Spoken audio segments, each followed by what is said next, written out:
I heard a cat meow earlier. Was that a cat or one of you? Meow. Oh. That was a Sheikh Amr. Oh, that's a cat.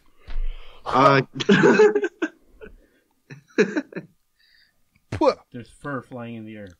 There's Sim has 2 cats or one. No, I have 1 cat. Tansim, who's making sounds on your end? Just 5 seconds, bro.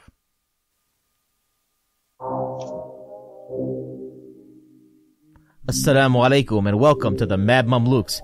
I'm Mahin and I'm joined by my co-hosts Sheikh Amr Saeed and Sim. And on today's show, we have the brothers from Boys in the Cave from down under in Australia. I was expecting to see a kangaroo and a koala bear on the other side, but actually sees 2 brown guys. So welcome, Tanzim and Josh. From what we're seeing as well. Y'all were expecting like some cowboys and Indians? We're expecting like a desert in the background or something, you know what I mean? Oh yeah. Like Texas like movies and stuff, but still decent compromise, alhamdulillah. No, I was expecting like a mixed congregation, like with you guys. Male and female mix. We do that. After Yeah. After the as in, show. you know, like all the stuff, like the wacky stuff you see coming out of America, as in, we just expected that. Some liberal Muslims praying, you know, male, female, side by side, you know how it is. It's all true. You know how it is. No, we don't know how it is. It's actually like, it is all true. It is all true, and we do engage in it, but not in public. So like, I thought you guys picked yourself from it. What do you mean you engage? You're not supposed to flaunt your sins publicly? I don't know if you know about this rule in the religion. but real quick, since you mentioned it, I think you're alluding to the recent like tweet about ill Muslims. Hey, are you okay if we call out ill Muslims on the show, or are you like trying to like keep them happy? That's like a fair game. Fair ill I Muslims. saw Everyone's kicking on them. Kick them while they're down. So I've actually been to one of their events. how was it? Astaghfirullah. So okay, so what's wrong with you, Yahi? This is the year they launched. So you guys saw the video right on Twitter, like did an interview about like and people like just. So people like I think this Twitter thing was like the first time a lot of people found out about who they were. I know some people. I know Kamran Riaz gave an entire clip about them like 2 years ago, exposing their like fahisha. But I actually went to one of their first events in Chicago, maybe their very first event, and I thought so. This is 2014. I remember that day because I picked up the Legend Blue 11s. I waited 5 hours in line for them, and then went. I was supposed to do something with my wife. And I ditched her to go to this Ill Muslims event. And because a friend of mine... Were you going there to pick up women? No, a friend of mine... Then what the heck are you going there for? A friend of mine, because there was a youth conference the next day that I was organizing. And so my friend was like, yo, we can go to this Ill Muslims event and like market our conference. to this thing. So we get up there... You're going to the club to do dawah. It was like it was an art gallery. It was kind of tame. There was definitely free mixing and all that stuff going on, which... I'm probably soft on, to be honest, out of the 3 of us in this group. Too, to be honest. You're soft on a lot of things, brother. Anyways, and then... we'll save it for another podcast. But there were s'mores. There were s'mores there. A lot of people I know that went there. You guys know what s'mores are? Do you guys know what s'mores are? It's like marshmallows? Yeah, marshmallows. Melted marshmallows. With Hershey's... That's a British accent. Chocolate. No, not chocolate. It's chocolate. Anyways... But like, so there were s'mores there, and then like, there wasn't like dance off or nothing. It was like there was music played, there was a DJ there, but it was like a social kind of. It's like an after work mixer. You ever seen one of those things? Yeah. I'm single, ready to mingle. Right, but so it wasn't. I feel like it got crazier after. Then I saw videos of like at ISNA when the lights were out and like chicks were grinding on each other. Whoa, they're grinding each other? And dudes. Woo. Right? Temperatures just got hot in here. Tell us more, my brother. So like, Mort and I actually do want to go to an Ill Muslims event and again, maybe like vlog it and see What were you why would about? you vlog it? What would you do? Like call people out? No, just investigative. Ask people why are they here? When we were young, there was a ISNA. I don't know if you know about the ISNA convention down there, but ISNA is like the largest convention in North America. Yeah, we know about it. So there'd be like a big like what's it called? Hotel ISNA. Club ISNA. Club ISNA, right? It's just lobby basically. So a lot of these guys would be like mixing with girls and stuff, and some of my hardcore friends, alhamdulillah, not me, but these guys would go straight up and right in the middle of it, they would start calling them out on their behavior. Fear Allah, fear the grave, and all that good stuff. Oh man, how did that go down? As in, did they take it well? Or did they change their behavior? I think the religious guy got escorted out by the security people. They were still allowed to mingle. Like, get this guy out of here. Just about the whole He's out of style. Muslims thing generally. I've known about it for several years as well. I've just stalked them down through their Facebook pages and all their photos. It's pretty much, the cool photos you take at the club with girls and stuff, but like a Muslim version. Right. As in, that's what I saw it as. I was really attracted to it. Attracted my to the early women? days. I was like, wow, they're so cool. Like, I wish I could be like Joshua. that instead of in the MSA. You know what I mean? Yeah. Because the MSA is not nearly as cool. As in, that was my vibe at the beginning. But what was the thing, Mahid, sort of you were valid. saying that somebody wanted to pray there and they told him to go pray in the alley or something? So I was on a Twitter conversation. Somebody was talking about one of their events. They went there and there was no Maghrib time had come in and there was no allocated prayer space. And they had asked someone for a place to pray and they sent them outside to like the back alley to go pray. Like they didn't even have, and when I went, this was December of 2014. So it was at night. It was like, it started at 8 p.m. So it was like Maghrib and Isha had already come in. So I don't think it was a need at the time for anyone to pray. But like every event of theirs is probably different. Like, I mean, I'd be curious in going back. A lot of people say that like, well, there's people who are Muslims who are going to the club where there is booze and where people are smashing after. So maybe this is a good medium to bring them back.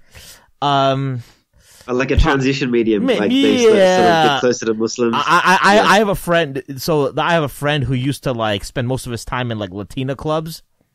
Back in the day, and then he transitioned to Ill Muslims, and then he only spent like a year going to Ill Muslims events, and then he like now he's pretty much trying like walking around with like black turbans all over the place. So really? Yeah, black turbans. Really yeah. I told him like I asked him its purpose. Yeah, is the black turban a thing with the Shia though? No, black turbans is part of the revivers. The people from the east. They're supposed to be wearing. Oh no, that's black flags. Sorry, wrong podcast. Anyways, man. So what's up? What's happening, boys in the cave? What's happening with you guys, man? Enough of So I think we had the boys in the cave. By the way, that the acronym is BITC. Do not add Hira at the end of it. It's just boys in the cave, or else the acronym will be something else. Now these brothers are doing some amazing work from Australia. And we decided to incorporate them. We talked to them. Oh, it's not just we decided. I mean, they had a say in this as well. But we talked about bringing them on board into the Mad Mamluks family, and they were really excited. And Tanzan, why don't you start off and tell us a little bit about how y'all started up podcasting, and help the listeners understand a little bit about what your podcast is all about. Yeah, for sure. So, name's Tanzim. Having goosebumps though, being on the Mamluks, because we obviously looked up to you guys, when you guys started out a few years back.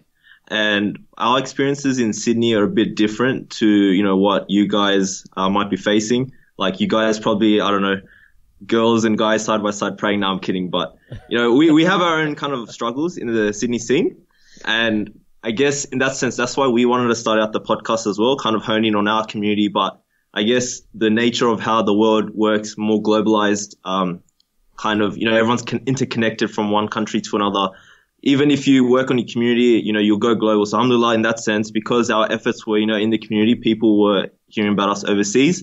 But for us starting out in particular, I think our struggles were that obviously going through the uni scene, high school, for me, particularly in high school, I wasn't too practicing. I was a pretty rebellious child as well.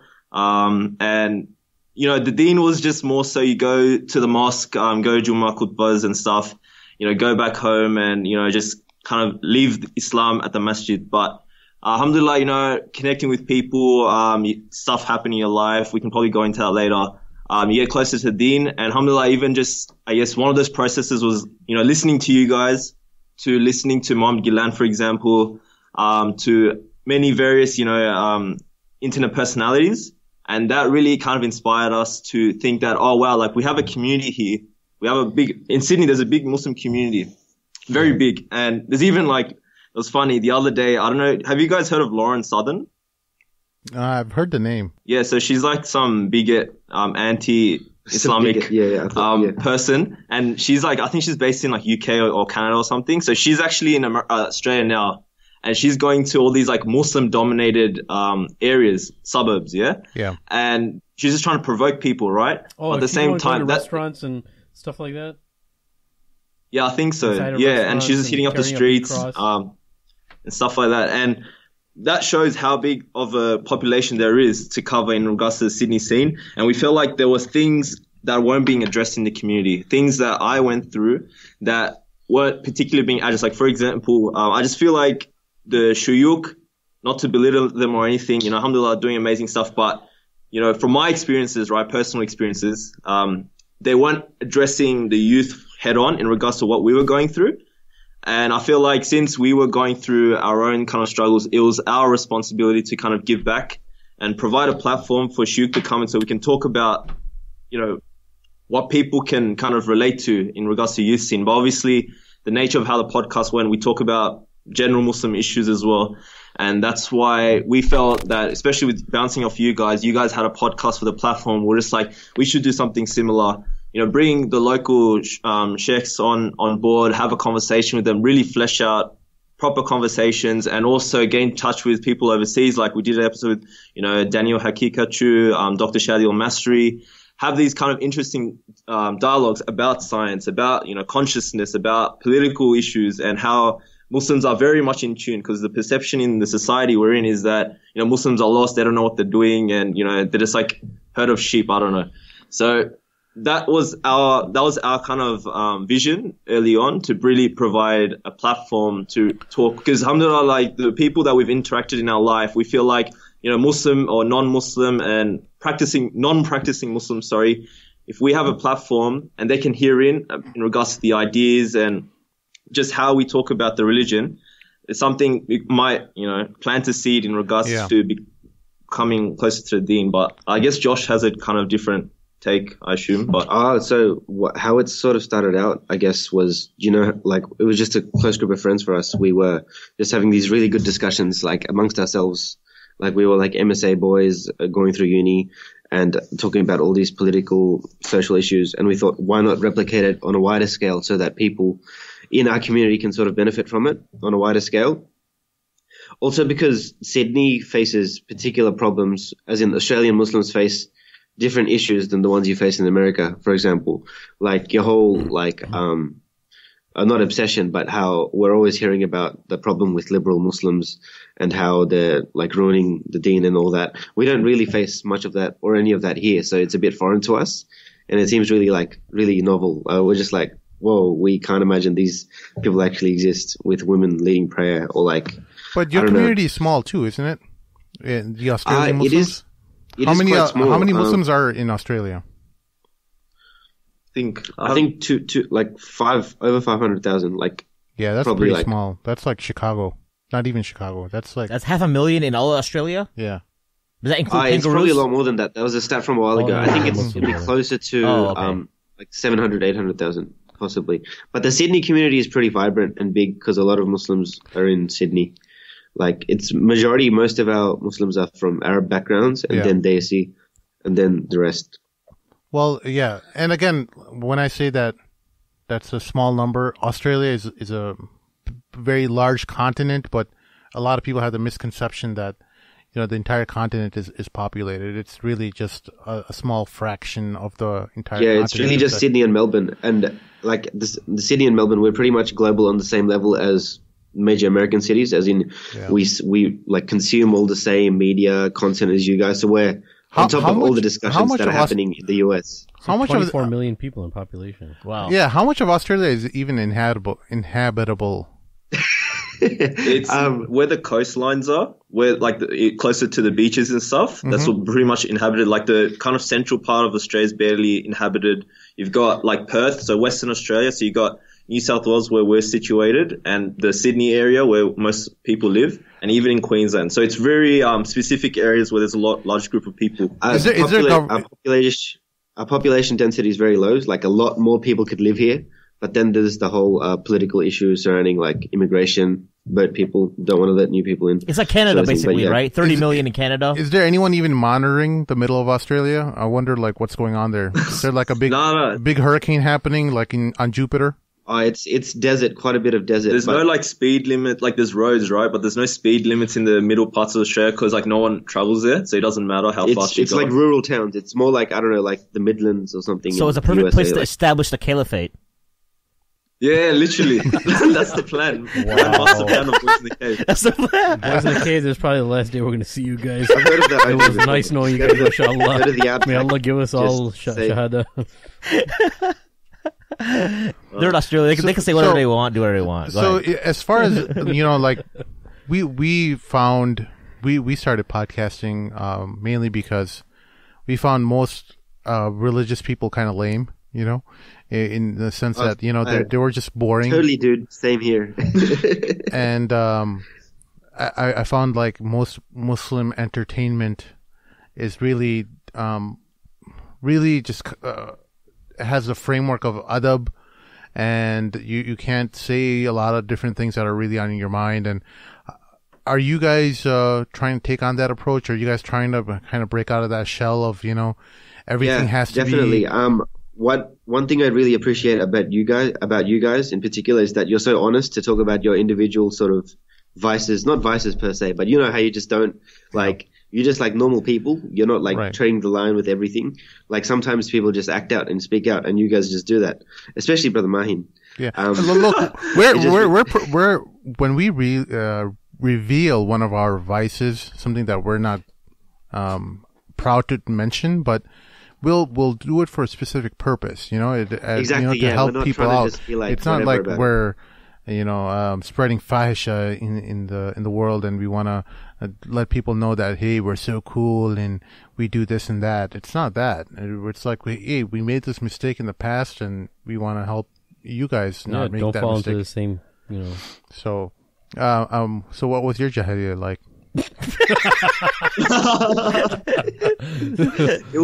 Since we're being honest, see how he just used the flute to Tanzim, you first. This is it's like the podcast with Mad Mamluk was kind of awkward. It was more like interrogation. Fess up. Should we be worried about any little Tanzims running around? I'm asking. We have to make sure.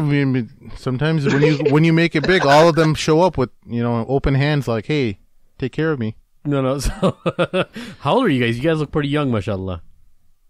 Yeah, so I'm 21. How old are you, Josh? 23? I'm 23, yeah. I'm in my final year of university here. We're actually recording at our university right now. Ooh. And Tanzim is, what? We've got a few more years left. Yeah, I'm 21. I've got a few more years left. Are you guys in a gymnasium?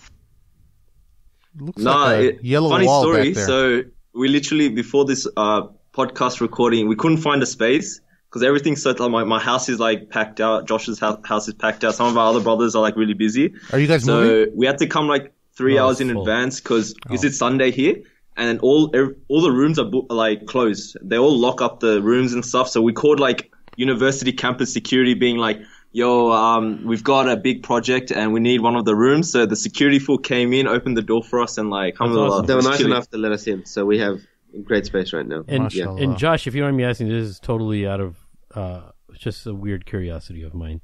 Are you originally or ethnically Bengali? This is a question I get asked very much by a lot of my peers and just everyone in general. I am ethnically and originally Bengali, and I have no clear reason why I'm named Josh. I think my dad was just really whitewashed in the 90s. I wasn't even that. Well, go ahead. Do you prefer to be called Yusuf? Josh would be a cool name for me to get by in society. Oh, Josh. I'm sorry. I got Joe and Josh. I wasn't even going to ask that, but whatever. Why did you ask that? I don't think that's why he asked you, though. Not for the name, right? Why did you ask? It doesn't matter. Joshua, you don't look Bengali. Oh, I just assumed it was about the name because that's how the question comes. Like, Joshua sounds like a non-Muslim name. What do you guys have to say for a lot of our listeners who are, not a lot, but there's a few people who say, like, hey, you guys are a bunch of brown guys talking about a whole lot of different subjects that really don't belong in your space. You shouldn't be talking because you're not XYZ ethnicity. What do you think about that? chew on that. As in the Muslim community? Yeah, there's some people within critics. within the Muslims, within the Muslim community, where obviously majority of our listeners are Muslims, and they're going to be saying like, "Hey, Joshua Tanzim, y'all are brown. Y'all shouldn't be talking about different people's ethnicities and different people's struggles. Y'all are speaking from privilege, brown privilege." What do you think about that? What do you think about that? I think the sort of racial landscape in Australia is different. Like, as in brown people, like, as in we're the minorities here, and I don't know, as in Are there we black don't have people the over same there? sort of issue. Are you talking about just like black culture generally, sort of No, thing? are Like there how African we can't people? talk about You're it? talking about African descent. Pardon the American ignorance. Like we try to talk because alhamdulillah, like we do have like a small team here, so we've got a big diverse group of nationalities and stuff, and we have like a big like we've got friends in the head of the MSAs and connected with Shuk and stuff. So if we're going to talk about something to do with a different kind of ethnicity, we do consult before the definitely. episode. And we make sure it's all clear and stuff. And, we're not just speaking from whatever we perceive of, certain backgrounds. But especially if you are honing on, like, the black community, for example, we haven't really talked about them anyway. So we try to, make sure that we talk about subjects or particular topics that we've done kind of our background and talk to the right people. So that's how we go about it. Okay. So I heard that there's a big combat sport fight culture in Australia, and a lot of Muslims are very well at martial arts or protecting themselves. no, that's the Aborigines, dude. Oh my god, No, I heard that. I heard that the It's a fight Australians. culture. Yeah. is that true? Like there's a big kind of UFC boxing culture here in Australia because Anthony Mundine, he is a big prominent boxer here in Australia, and he actually converted to Islam. So a lot of people, kind of the youth, especially like the Middle Eastern background and stuff, they're really into kind of UFC boxing. So there is that kind of culture in regards to, combat sports and stuff for sure. So a lot of my mates, they do a lot of, boxing and all that kind of stuff. Cause I think it's like a Muslim thing to do, especially like, I think there's even like, masjids connected to, gyms and stuff, and they all have, all that kind of facilities and stuff, and people go Well, there. I And hear Do chill. you have Yeah, boxing gyms connected to masjids? Yeah. So LMA, they have like all that kind of gym equipment and stuff. So yeah, alhamdulillah, we have that kind of facilities here. Yeah, we're pretty pimped out here in Australia, alhamdulillah. Hate to Whoa, break it to easy you. with that word. Just buddy. out of the West. Easy The with West the is P our word. Muslim areas. Hate to break it to you, but MMA is haram. Sorry. Hey, CrossFit's big in Australia too. Actually, CrossFit, yeah, it's getting bigger and bigger. It's like how in the US it's blowing up right now, I think. Australia, it's sort of gaining traction as well. I'm into powerlifting though. I just don't really like CrossFit. Yeah, the top 2 fittest women in the world are both Australian currently, according to the CrossFit top 1 and 2. I just watched a documentary Yeah, last night. it's a big culture here. Yeah, it's Yeah, growing. it's really good. That's cool. What type of powerlifting do you do? Just general like powerlifting, like deadlifting, main core. You don't focus. Yeah, on deadlifting, squats, bench press. I've done a Nice. competition before. Really? I'm in my 3rd year of lifting. Yeah. Mashallah, man. Look at If this. we're gonna talk about this, yeah, I've hit decent numbers. So, deadlift, I've hit 500 pounds. Mashallah. Squat, But how much do 415. you? How much do you weigh? 400. I knew it. 183 Ooh, pounds. that's not I'm trying to make it bad, easy for you. dude. I know the conversions. I'm not going to talk in kilos. Are you repping 500? That's the max you've hit.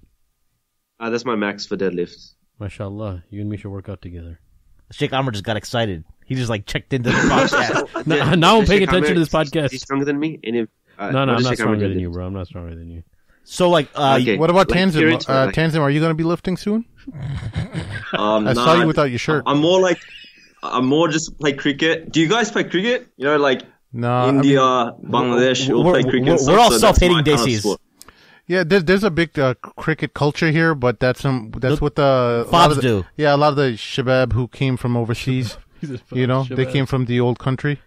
Oh my god, we don't use that term anymore. FYI. Because there's a big Australian culture, like Australians in general, white people and stuff. They follow cricket a lot, so it's just normal here in Sydney, Australia and stuff. Yeah, it hasn't really hit off because like England, South Africa, those places, those white countries, they're good at cricket. But America, they haven't picked up on it. I don't think they'll ever pick up on it. So I was running through the outline that Tanzim sent out. So you guys actually, like, you were inspired by us? Man, what an honor. We never thought.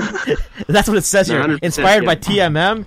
Well, I kind of figured something out because I was listening to y'all's show before I knew this. I was listening to the Dr. Gaylan show, and I don't know who closed. I think Tanzan was closing the show out, and you're like signing off. I'm like, wait a second, this clothes sounds like my clothes. This guy sounds like. I was like, it's like if I had an Australian accent. These guys copied Mad Mamluk's clothes, and then like I texted Noreen, who's like Sim's wife. I'm like, yo. Like, these guys, we gotta sue them for, like, plagiarism or something. And they're like, no, chill out. We're actually, like, working with them a little bit. It's like, oh, okay. Actually, you guys should plagiarize more of his stuff. That's gonna make me happy. Yeah, like Muslims, like what? We just copy people, like literally, like that. We just straight. Everyone when we copies started everybody, out, bro. it's like Mad Mamluks have everything down pat. I'm just gonna copy what they're doing, and just because we're youth, we're just labeled as the youth. So it's just like a Control C, Control V. For us, it was really easy, starting up. You shouldn't. That's another. That's another leadership. piece of advice I like to give to people, especially youth that are younger than you guys and your age. You should never feel uncomfortable about copying, and I'll tell you what I mean by that. Everyone learns something from somebody else, and they copy it. Everything that we've learned, we've copied it from somebody else. Whether it's our teachers, our instructors, our shuyukh, we've copied everything, and that's what contemporary books are. They're copy and pasting ideas or even words and putting in contemporary language, right? So, I mean, don't worry about any of that. I know Maheen just seems a little intimidating. He seems a little scary, but he's actually a big teddy bear. Do you guys remember the email we sent out to you guys? Like, this was like a year before, or maybe a few months before we started up officially. We sent an email saying what mic should we use to start up a podcast. I think I sent that email to Maheen. Yeah, I or was to like, Sim. To like, the Mad Mamluks are account, right? Because Sim and I I think I helped 15 different people try to set up their podcast, and you guys were probably the only one. You're the only one that's made it to iTunes. Yeah. It's still active. No, there were about 3 or 4 different people who started, but you guys are the only ones who actually were doing it consistently. And so I think a lot of people want to do podcasting, but they just don't love it enough to keep at it because they want to see the big numbers. They want to see a lot of followers, and that just doesn't happen, man. No, but not only that, it's kind of intimidating because sometimes you want to do a podcast, but you don't know how to work technology properly, and you don't have any friends. No. I mean, so I helped a lot of these people out, right? And who didn't know anything about technology and needed help, getting published on iTunes or whatever. But of the people that I helped out, Tanzim and I would say maybe 2 other podcasts started, and they ended up, those other 2 stopped recording it. I think they recorded a couple episodes and they just didn't have the fire in the belly, and you have to have that in order to keep doing this. Well, those people, you might upset them. They might be listening to this show. Oh yeah, it's not. There's nothing. Look, life gets in the way. Oh, we made it. You guys. Look, there's a time every week. I was just talking to one of my friends. There's a moment almost every week or every other week where I just get overwhelmed with work and this podcast, and I'm like, why the hell am I doing this? I should be out there making money, furthering my career. Look at all the other people in my friend circle who are just doing great, making great salaries and everything, and trying to increasing their livelihood and getting ready for their mid 40s, early 50s, and making sure that they have a great savings account ready to take them into retirement, and you just realize, like, okay, you're doing it for Allah, and this is one way of hopefully attaining Jannah, right? So, Tanzam, how big is your team? You guys have Raphael too? Yeah, so he couldn't make it, but yeah, we have Raphael is going to be like on and off kind of co-host as well. What ethnicity and we've is got he? like maybe 2 or 3 people who do other stuff. But touching on what you said, Sim, you mentioned kind of vision and goal and having that fire in the belly. I'll tell you the reason why. I feel actually Jordan Peterson did actually talk on this about procrastination, and he mentioned that the reason why people go through with what they do is literally because of the vision. So what's your end goal at the end of the day? So I feel like a lot of those podcasts who started up, they didn't really have, what's the real big picture of doing this? Like, yeah, sure, there's a conversation to be had amongst the Muslim community. I'm just going to start this up. But what's your end goal? And I feel like that was something very, very clear that we set up when we started in our early days. So even you mentioned, Sim, that, there's, jobs and stuff. You're worried about, get more, money, buy more cars or whatever, like you have other friends doing that, and then you're kind of doing this podcast is taking a lot of your time. And I can really relate to that a lot, because, my life's pretty hectic at the moment. I got, work, uni, I work another job as well. Doing the podcast, sometimes you mentally, physically, like literally break down. It's really tasking, you know what I mean? Because you have to do it consistently.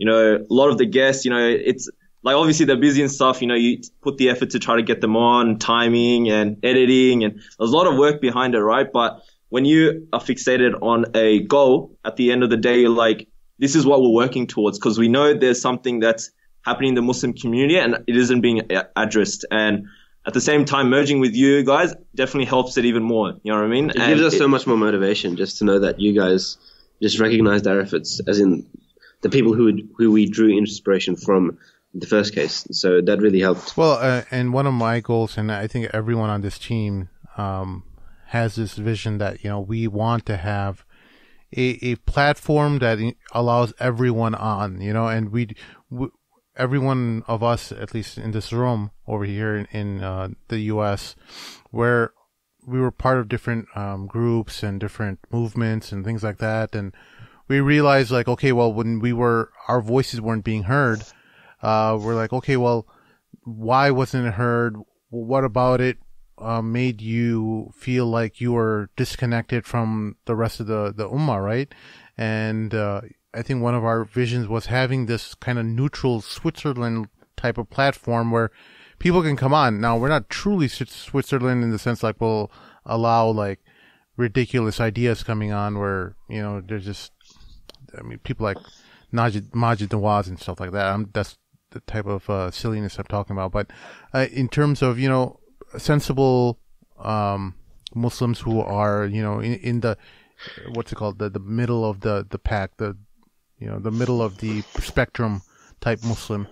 I think we're one of those people who just want to learn from everyone, and maybe we'll disagree with each other, but it doesn't mean that you have to hate each other at the end of the day.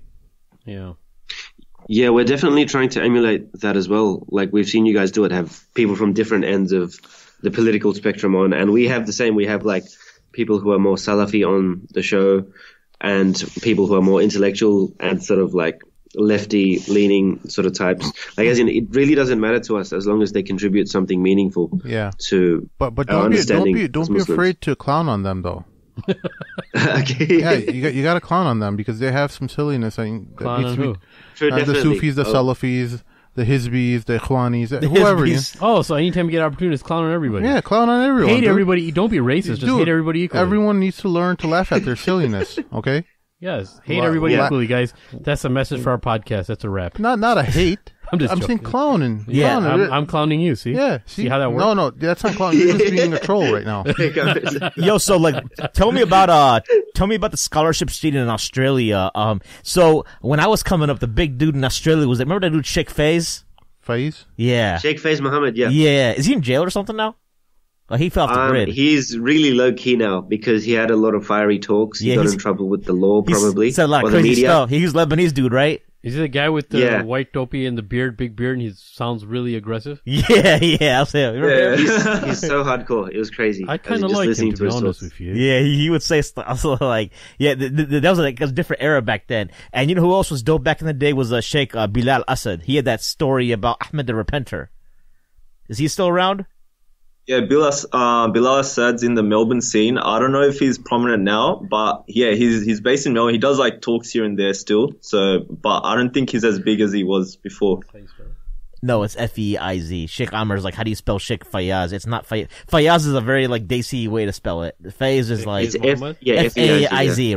Right. So okay. Oh, this guy. Okay. You remember that dude? Yeah. Yeah. Let me see. He used to talk about, I remember this one talk, he was like, we want our children to thirst for the blood of Shahada. Oh my God. And he was like, from a young age, I was like, dang dog. I was like, how was you not arrested yet? You know? When we're young, He's talking about how Harry Potter is kufr, and the rugby, which is a common sport, he is like, it's the game of the devil. like he's just so hardcore. Yeah, I mean, you kind of wonder, like, part of me is like, it's kind of good that these guys are quiet now, but how, they end up messing up their lives, and it was kind of tragic in the sense that you wish that they learned through better means that, some people sat down with them and gave them the nasiha and they didn't have to go through prison or through, the government actually watching them with a close eye for them to actually change, I kind of was hoping that they grew or they matured, in their thought, and they got past whatever ridiculous line of thinking that they were pursuing their whole life, and they actually started questioning themselves. And that's kind of what happened to many of us over here, where maybe in our late 30s late 20s and early 30s, we kind of sat back and we realized and looked back at all the different things that we were involved in, and trying to find the rightly guided group, right? And trying to find the one sheikh who will guide us all, or the one group that will guide us all, and finding that was a futile attempt in attaining closeness to Allah. That's not how the world operates. Allah just doesn't give hidayah to one person, and that's the only person you should follow for the rest of your life. You'll learn that so many of the people that we look up to, they're just as human as you are. You'll find out about crazy scandals and things like that are happening from people that you would never expect it to happen. So yeah, definitely. As in, sorry, Maheen, continue. Yeah, so I was gonna ask, like, on the current Australian scene, like, who's that? So I've seen Mohammed Hablos. Is that the guy? I love his videos. I haven't seen his dars, but like, he has these really cool. He had the one that was pretty dope about like some dude who was treating his wife like trash. It was like an act. It was like a skit, kind of, right? And he's also, I recognize him from the one interview with who's the brother that just passed away, the philanthropist. He was like very wealthy. What's his name? Ali Banat. Yeah, that dude was amazing. Everyone found out about him through that one channel that comes through Australia. What's their name? One Path Network, man. Those guys, they've been doing it for a long time. How many years has it been? At least 5 years, I would say. 4 or 5, I think. I'm not too sure. Yeah, when I saw them, they actually had a real production house where they have good cameras, good lighting, people who actually are articulate and talking about things that are relevant in social media. Still not my cup of tea, but fantastic work. Is One Path, you guys had that brother on? Yeah, so alhamdulillah, like, we're connected with the One Path Network brothers. So we have a lot of people in the MSA scene that we know that actually work behind the scenes at One Path. But Kamal Saleh, you probably will know him from Talk Islam. So we are good mates with him. He came on our show as well. So alhamdulillah, we're connected with them. Even with the CEO of One Path, his name is Malaz. You've probably seen him in a few videos as well. A big bearded, mashallah, very pious brother. He is also, we've good friends with him as well. So yeah, alhamdulillah, we're connected in that sense amongst the Sydney community. Kamal, I really enjoyed Kamal's show a lot. Yeah. That show was amazing. So I have listened to a good amount of your content, and like, I don't know how the guys feel, but I actually hear this. Maheen says something's amazing. That it's got to be pretty good. I mean, because Kamal's show was like Raphael's show was my favorite of the ones that you guys did, because I like convert. We haven't done enough convert story. We don't do convert stories. It's not our cup of tea. Yeah, I mean, converts don't like it sometimes to do it. Yeah, I mean, like, it gets played out for we them. hear different stuff from different converts. Some converts say like it's something really personal to me, and I don't like to talk about it because I get what they mean when they say, like, when people ask them to talk about it, it's like when you talk about it, it cheapens it, Yeah. When you have like a stir of emotions that like you can never put into words, it feels like you're cheapening that whole experience by just talking about it, because it's so much more than the words that you're expressing. Maybe you don't even have the right words to express how that whole experience was. And I kind of feel like that when talking about like some powerful experiences in my life, and I just feel like I don't want to talk about it on the podcast because it cheapens it, right? And so I'll kind of just default to something more easier to talk about. And with converts, you'll hear different things. Some are very happy to talk about it, and some not so much. But one thing you'll always find from them is that it's always a very powerful experience, at least from the ones we've met, right? Yeah. So talk to us a little about So Dr. Muhammad Gilan is Sheikh Amar's personal favorite guest, and he's been on our show like 4 times now. And he's a good like he actually was DMing me this week about feedback from the last podcast we just released. And we bounce all kinds of stuff. We'll talk about working out, but you guys have met him in person. We haven't actually ever met Dr. Gilan in person. You haven't met him in person. Yeah. So is he a fraud? Since you saw him up close. To ask about it, yeah. like even the story, I'll go back a bit, but the story with how we got in contact with Muhammad Gilan and meet him in person is actually like subhanAllah, like quite an unreal story. Because what happened was, alhamdulillah, like Josh knew of Muhammad Gilan before Muhammad Gilan was Muhammad Gilan, you get me? Mm-hmm. So he was like OG follower of Muhammad Gilan. 2012 when he wrote obscure articles about evolution, he had like 200 followers. Wow. Yeah, that's like I started like following him. I was like, who's this intellectual dude? I need to know more about him. Because I studied like philosophy and stuff as well. I was like, he's the only guy doing this. But then he sort of blew up. Yeah, and then what happened was even I got into his stuff like maybe 2 years ago. And then we started a podcast and we were just like, man, it would be amazing because, you know, Dr. Gilan was inspiration for myself as well, personal inspiration. And I'm like, oh man, it would be great to have you on the podcast, this and that. And then literally that timing, he lived in Canada at that time. He's like, I'm moving to Brisbane, Australia. I'm like, subhanAllah, like, I'm like instant, like, you know, light bulbs going off in my head. Be like, I can easily get him now, right? But Queensland's a bit far. And he's going university there to study med. So I'm like, it's going to be hard to get in contact with him. I don't know how I'm going to do it. But, you know, whatever. At least he's in Australia. Somehow maybe inshallah in the future we can get hold of him. And then subhanAllah, a few months later, I have a friend. He was the MSA president of UNSW at that time.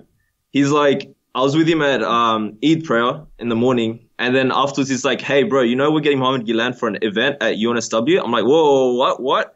And then he's like, yeah, literally, like, he's going to come down, want to fly him. He's going to stay for like 2-3 days. He's going to do a discussion panel with one of our lecturers at UNSW, an atheist. And then he's going to do a talk. I'm like, subhanAllah, like, then I asked him, can you tell him to come on Boys in the Cave? And then he's like, you can try. So what happened? I sent a voice recording through his text message. I'm like, Assalamu alaikum, Dr. Gilan. It's Tanzim from Boys in the Cave. And we haven't even started officially then. So he's probably thinking, who is these Boys in the Cave? Why are they telling me to come on, right? But subhanAllah, he agreed to it. And then maybe a few weeks later, he came down. And then I remember I met him and stuff. And it was so surreal. I'm like, subhanAllah, how, because we're starting a project at that time, how Allah brings people to you in ways you would never think of. Yeah. How we had that intention of starting Boys in the Cave, like, inshallah, we think it's, you know, purely for the sake of Allah, you know, try to benefit the community. And we had this idea of trying to get Muhammad Gilan on the podcast, but our vision of that was like, you know, over Skype or whatever. Yeah. And then, subhanAllah, how Allah brought Muhammad Gilan to us, you know what I mean? That's and amazing, yeah. alhamdulillah, we even bonded to the point we chilled with a whole day, we're having discussions, and it was just a really surreal experience. And alhamdulillah, to this point, I would say he's a very good friend of ours. We keep in touch as well. And not only that, he left, we're in good terms. He's like, he's connected with the Mizan Avenue as well. So he came a second time as well. And then we met him again. We chilled with him up to midnight talking about, you know, Deen, Islam and stuff. So subhanAllah, it was like, it was very surreal. And it really kicked us, our podcast off. What did you guys eat, by the way? I have to ask, what did y'all eat? We took him to brunch. So because Sydney's great for this, yeah. We took him to this hipster cafe in one of our, like, near the city, and it was all vegetarian food, and he loved it. He was just like, this is amazing. You know, as for your question, Mahin, if he's a fraud or not, he definitely isn't. Like, we chilled with him and we talked to him, and he's literally like one of the boys. As in, you talk to him, it feels like you're talking to a close friend. He was talking about the gym. He was talking about music. He's talking about everything. It pretty much felt like I'd always known him. So, Josh, hang on one second. You have a question? So, it's funny when you guys are talking about your like your vision and everything, and one of our visions was also having, you know, we've talked about this in previous episodes where we kind of modeled our show a little bit after Joe Rogan and Tim Ferriss and things like that, other podcasts that were like the cream of the crop, right? And we were looking for a guy like Sam Harris, but for Muslims, right? And lo and behold, through some research, we found out this neuroscientist named Dr. Gilan exists, and we're like, holy cow, this is the key to the puzzle, the missing piece. We need someone who can actually look at some of these complex things and kind of unpackage everything for young Muslims, and is able to actually answer some of the tough questions that are facing young Muslims today. So, it was funny because I listened to Dr. Gilan's last podcast. He talked about being authentic and whatnot, and he says that when you guys met him, y'all freaked out because he was wearing distressed jeans or something. Yeah, and you were expecting a guy in a robe. What do y'all expect? Y'all were expecting a dude in a Moroccan robe, like a Jedi master, pretty much. A Jedi master walking through, a young Obi-Wan Kenobi. Yeah, literally Jedi master. Subhanallah. But I like the whole mindset, mashallah, and it's actually inspiring to us, and at least myself, and it's a reminder. You mentioned that you just wanted to have a podcast, and Allah just brought Muhammad Lilan and all of your guests to you. All of the guests are that way. It's just a little more grand there's a little more grandeur involved in it with Muhammad Lilan because he's such a boss, mashallah. All right, so as we wrap things up, what kind of questions do you guys have for us? Okay, so What questions do we have? Are we interviewing? I kind of cut off Sheikh Amr. I'm sorry. No, hang on one second. It's okay. I thought Sheikh Amr had to run a little bit, so I wanted to kind of speed up that's actually things. pretty funny. I kind of laughed, but Go ahead and finish your thought. I'm sorry. I forgot what I was going to say. Oh no! Now he's going to hold this against me for the rest of the week. I was just gonna say that the original story of the Ashab al-Kahf, the sleepers of the cave, the boys in the cave. I like the little twist you guys have on it. But the boys in the cave, or the Ashab al-Kahf, they didn't know each other until later, in the original story. They all met because there was Yunus, who was the king, was having a big celebration.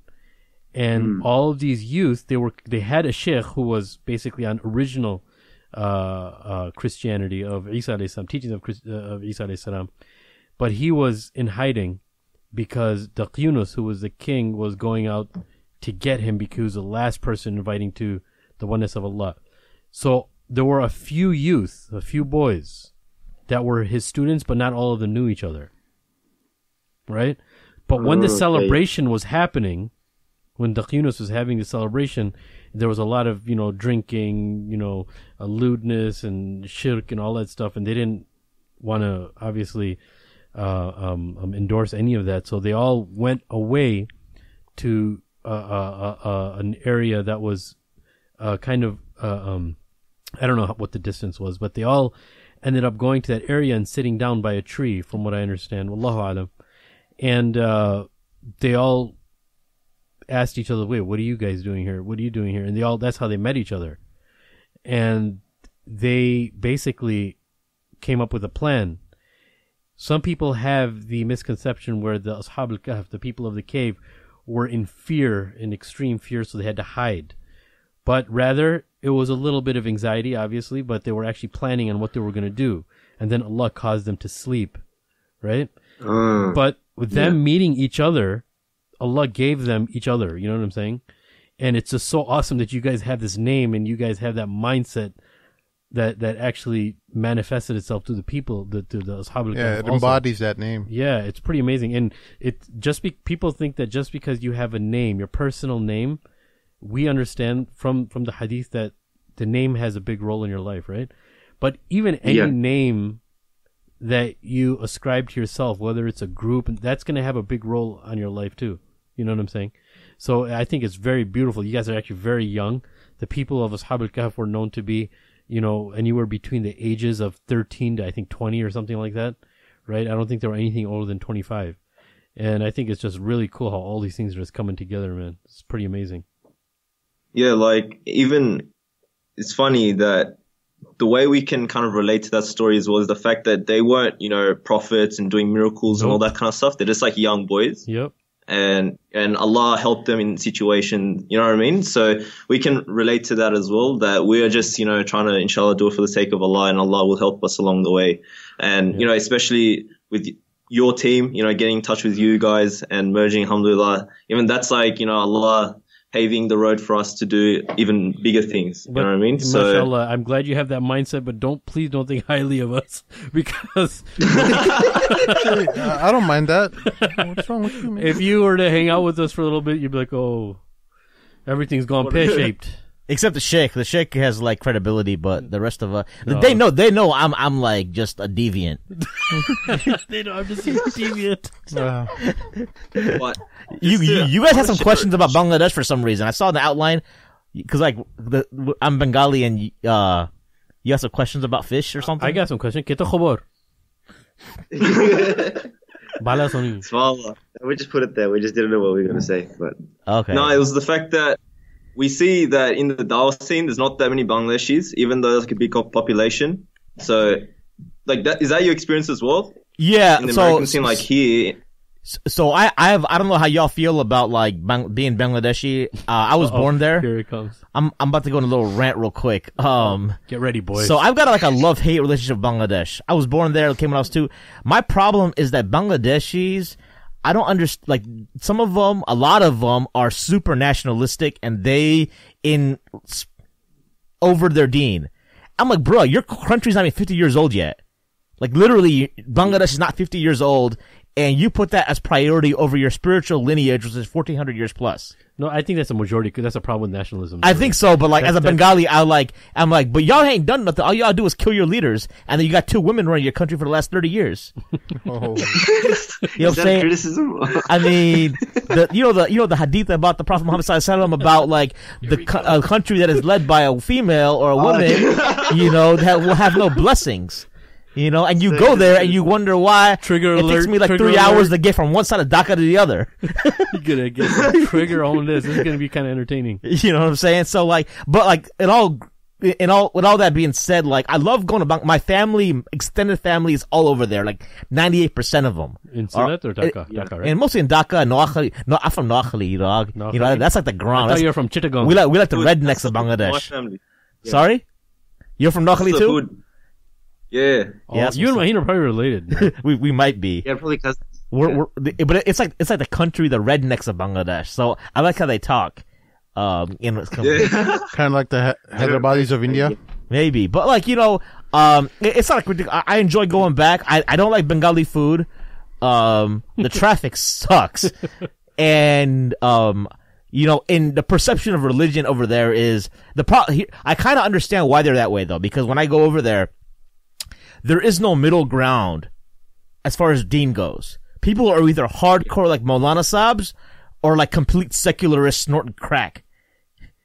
Like, Can you snort crack? I mean, snort coke. Sorry, coke. Okay. No, They're actually, I heard they actually do coke at Dhaka University. Oh, really? Yeah. Yeah, literally. Once I was at Dhaka and there's a masjid right in front of my grandfather's place. And I remember late at night, it was like New Year's, and you could hear like the insane partying, like the sound speakers, like literally like through the whole city you could hear it. And it's like right behind the masjid, and during Fajr, it's like still going off. I'm like, subhanAllah, like it's crazy out there, man. Well, the colleges over here have Adderall.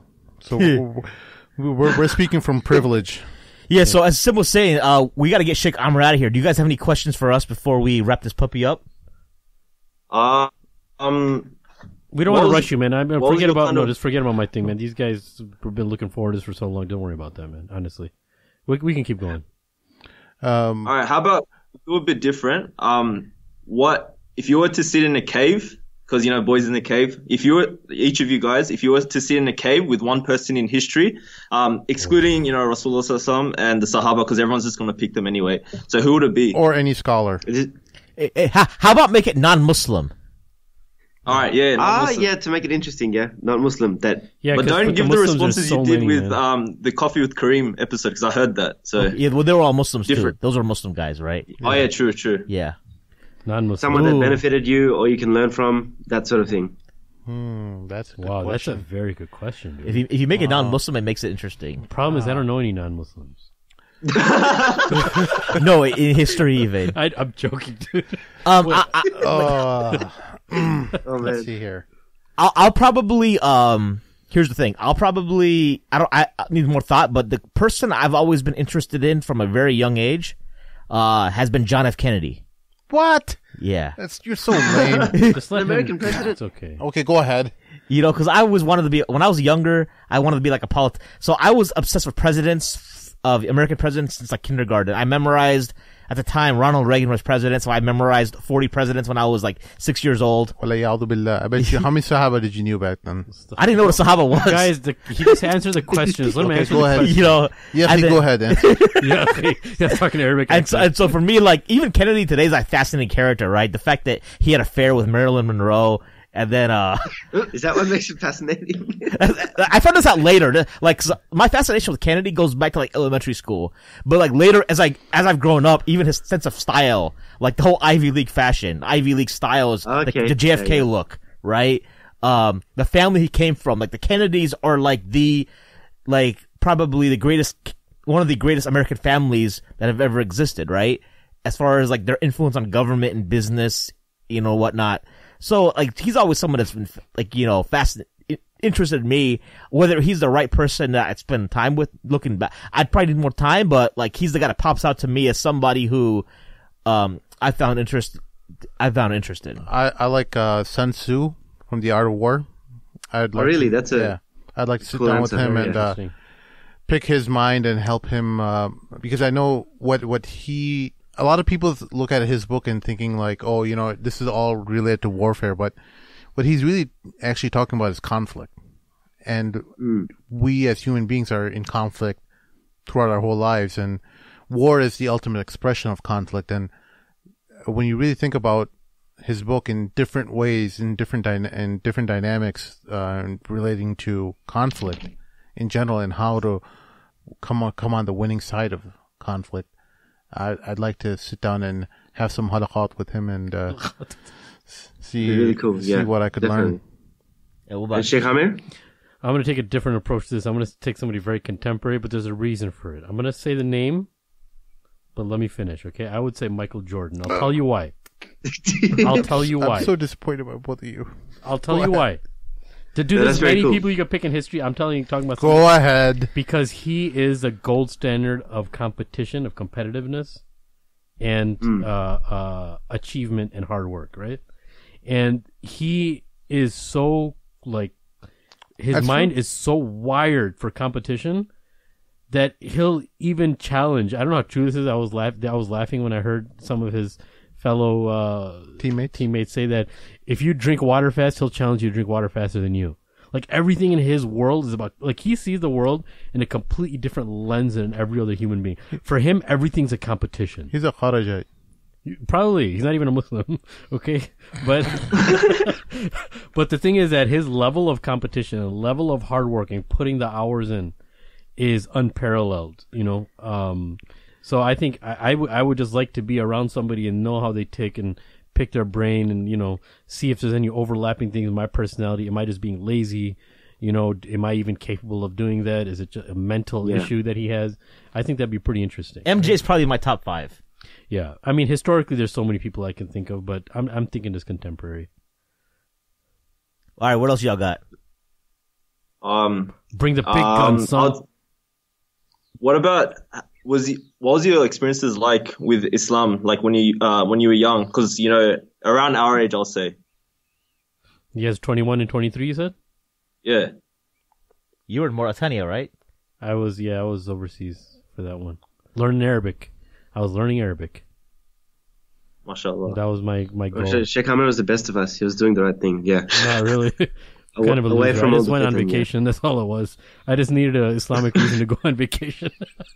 But you were what year did you go overseas for the first time? It was 2001. 2001. So you end did of 2001. You did COD, right? First? Yeah, I was at end of 2001.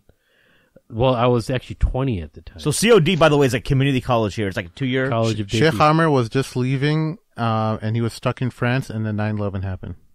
Yeah, He was on a Oh, connecting really? flight in France. That would have been. I left on 9/9, I think, from here.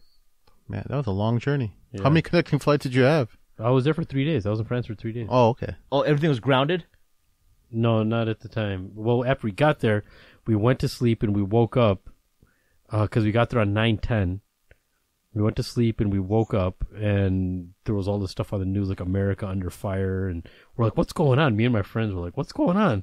This is crazy. And we go on the street and all these people are handing out, it's nighttime, and we met some Bengali bruvs in France, and they were passing out newspapers about America, and they were talking to us in Urdu because my friend was wearing a Chicago sweatshirt. And they were like, are you guys from Chicago? Are you from America? Did you hear this happening? And we're like, oh, this is too much. We just went on a journey for the first time in our lives to go study, and this is what happens. And you went to Mauritania after that? Yeah. Okay. Yeah, I can't talk about my years in 21. You were married, though. You weren't COD, I was married, bro. but you weren't COD, I had bro. kind of some messed Don't up try ideas. to make it all scary and scandalous. I have to take the fifth. He was at COD with me. He was a student computer information systems, and that's all she wrote. When I was 21, I was involved in Amway. Were you really? Yeah. I thought you were joking about that. No, I'm dead serious. I was in Amway. It was called Quickstar back then. They had to rebrand.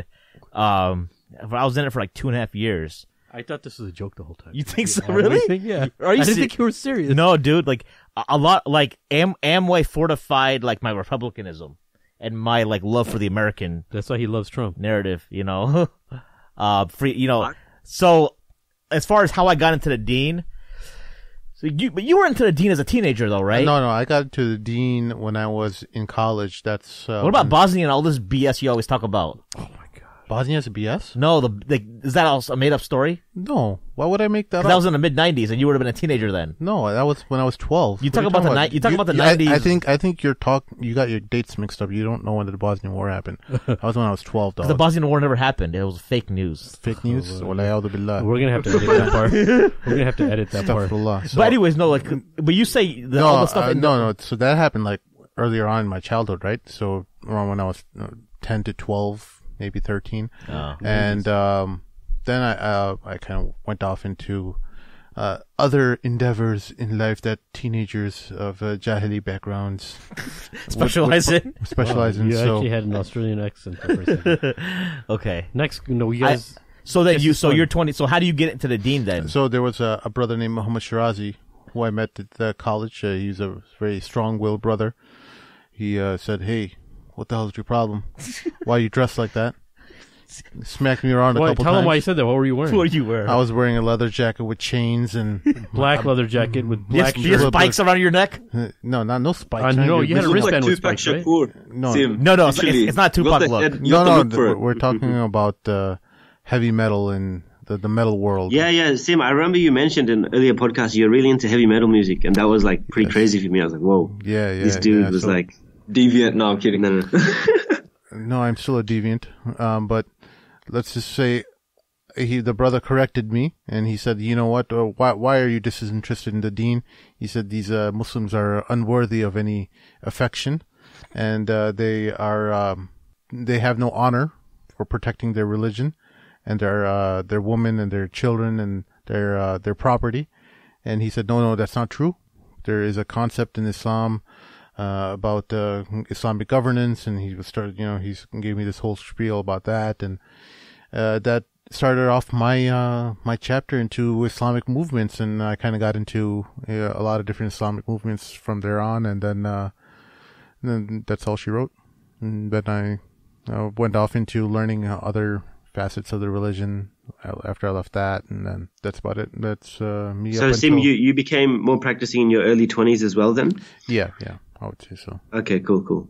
It's sort of like us, but we're sort of just wavering still, but still trying to get on Yeah, I want to track. hear a little bit more about your Jahiliyyah. I think you guys, I think you guys are more advanced than where I was at your age. Especially times of it. 21, I was in Amway. I didn't read I read the Quran for the first time in English when I was 19 years old. I just did, when I was a kid, I read it in Arabic just to get the party. All right. Just to get the party. Just to get the party. He's talking about the Amin or the Bismillah thing. Right? The Amin party. Bengalis, we don't do Bismillah party is the lamest party around. Yeah. Like, that's like a trophy It's generation mainly thing. for those two huge lardus. That's what it's for. You know, like Bismillah party, it's like you get credit for starting something. How lame is that? At least Amin party, you actually finish it. Like, it is encouragement. you know, you have to do something. So I did my Amin, what do you call the Amin party at like 10? Bengalis don't call it that. My parents didn't call it that.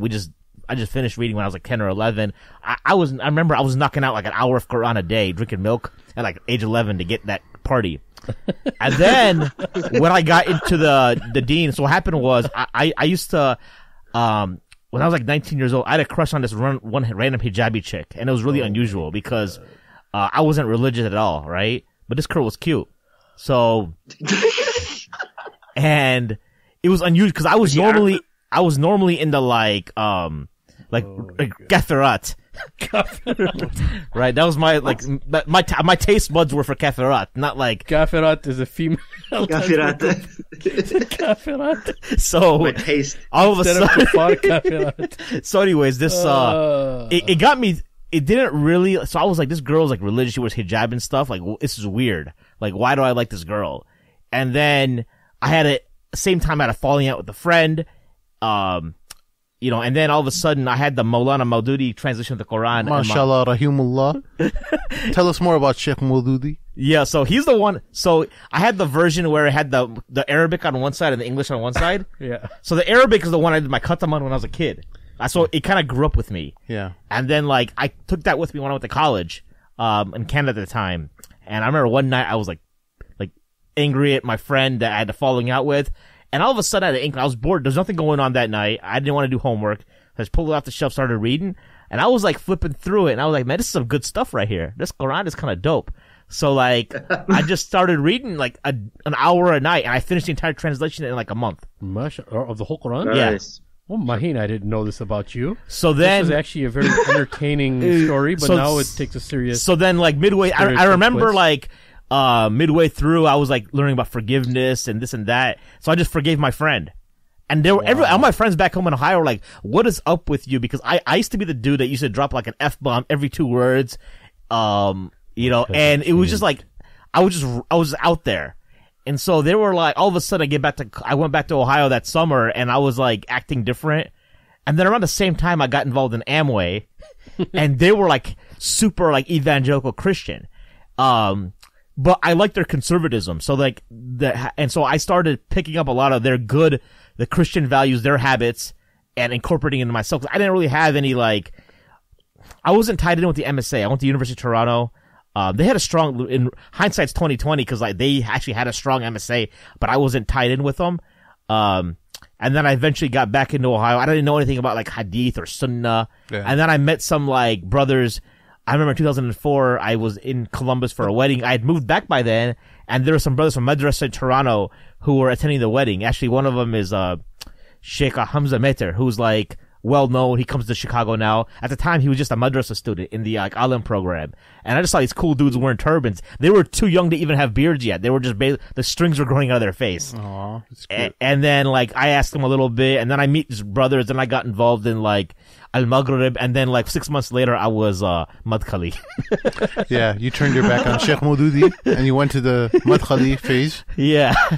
And that's pretty much that's kind of like my trend. But when I was 21, I was actually doing Amway. At the time, I was conscious of Deen, but I didn't know anything. I'd read the Quran at that point. I didn't know anything about Hadith. I was kind of like, I read the Quran, but I was like, what else? What do I do next? Yeah. Right? Mashallah, that's pretty impressive. Did you ever debate, like, did you ever have any conflicts with atheistic beliefs or ideas when you were young? Or Not really, because I had an atheistic, I had a friend in college, a Sri Lankan dude, at University of Toronto, who was atheist. Yeah. But his reasoning for being an atheist, it wasn't like an intellectual one. He's like, oh, show me God. And it was like really simplistic. Show him to me. If he's there, bring him. And it was more like, I want to be atheist because I don't want any rules. I want to smash as many chicks as I want, and I don't want any repercussions. So therefore, that's why I'm an atheist. Right. And And it wasn't like a deep atheistic argument. I didn't know, anything about like, you know, I was a crazy guy in Canada too, because the first time I met a gay person in Toronto, he lived in my dorm. So every time he was around, I made sure I said "get" really loud. And oh man, and you know, just to like see what he would do, and he did nothing. Oh man, you're evil. Astaghfirullah. Wow. You shouldn't be Jake, oppressing guys, people like that. our battery is about to die. Oh no. Bloody hellfire. Yeah, because usually we last the entire podcast with it, but for some reason it's just run dry. I last pretty long usually too. Oh my god. Did it just die? All right, well there you have it. That was Boys in the Cave, and we acquired them, right? Yeah. That's a wrap. That's a wrap. Well, they're saying it with their smirks. There's no acquiring. We've joined hands. They got some good content though. Young blood coming in. The Sheikh Amr will be joining them on their show, and we'll be doing some, collaboration here and there. Hopefully, they can put us in touch with any Australian luminaries. And I learned that term from some other luminaries. All right. There he goes. That's them. That's them. They hung up. They're trying to get back, but it's all good. We'll communicate them on WhatsApp, and we will. Oh, there we go. We'll just say salam alaikum to them. All right, we'll look at them. Hey, and we're back. Assalamu alaikum, bruvs. Yeah, we're back. Did you float? Did you find the flotation device, bruvs? Guys, I've just got my final 5% left. Do you want us to switch to Tanzim's laptop so no, we can just finish it off? We actually just wrapped it up. We actually just gave the wrap up. Well, we'll just wrap it up formally. Do you want us to say, we'll just say like that. Now I just feel scripted, but yeah, it was really nice to hear all your stories. And next time, inshallah, you guys can hear ours because there's a lot more to it, like a lot more juice in our stories. Of course. Quick question for you two: do you guys actually like Bengali food? Because I can't stand it. Bro, it's pretty similar to the rest of the Desi food. It's like curry and rice. I really like it. I really like Ilish much. No, I actually like Pakistani food, personally. Bro, what the hell? He's like, he just come in. What a trade-off, bro. Actually, if you think about it, Bangladesh was a Kharajite nation because they rebelled against the Islamic ruler. Of course. Bro, did he? Bro, Josh will smash you on that point, bro. He's well versed. Is it? On like the history and stuff, yeah. You're gonna make him angry, yes. No, it's fine. Good thing we're running out of charge. Yeah, no, it's all good. But yeah, thank you so much for having us today, guys. It was really nice. No, man, thank you just for being able to hear from your end. Yeah, everything. Man, thank you so much for those words, man. It helped me realize responsibility. If we are your inspiration, I really y'all got problems. I really have to straighten my act up, to be honest with you. So it's a reminder, man. Jazakallah khairan for talking. Yeah, and Sheikh Hamid, what you just said about the naming and everything, like for you guys, the Mad Mum looks make so much sense because you guys are mad definitely about certain things, and for us as well, boys in the cave, just sort of brothers, sort of trying to find sort of like a safe space from like all these issues in society and discuss them, that sort of thing. So it definitely rings true. Yeah, man. And I was just saying that just by the way, my uncle actually was a freedom fighter. So my chacha. Oh, really? Yeah. Chacha, my dad's youngest brother was a freedom fighter, so he'd probably castrate me if I explain. First of all, I'd explain him what a Kharajite was. Sasafut. Kaka. Actually, they call me Kaka. Kaka bhalo ashish. Kaka bhalo ashish. James Beloshi. All right. Well, on that note, we appreciate Tanzim and Josh from Boys in the Cave for coming on the show today. We woke them up. It's early over there. I interrupted their salat, said they were doing Salat al-Duha, and we made them get on the podcast. That's exactly how it happened. We had to cut our salah short. We were going to do a massive surah, but we're just like, no. All right. So for our listeners out there, if you have questions or comments, you can email us at themadmamlukes@gmail.com. Follow us on Twitter, Instagram, Facebook. Leave us a 5-star review. You probably have noticed that Instagram posting has accelerated, so follow us there. We're actually posting stuff, and we actually put out a Facebook Live.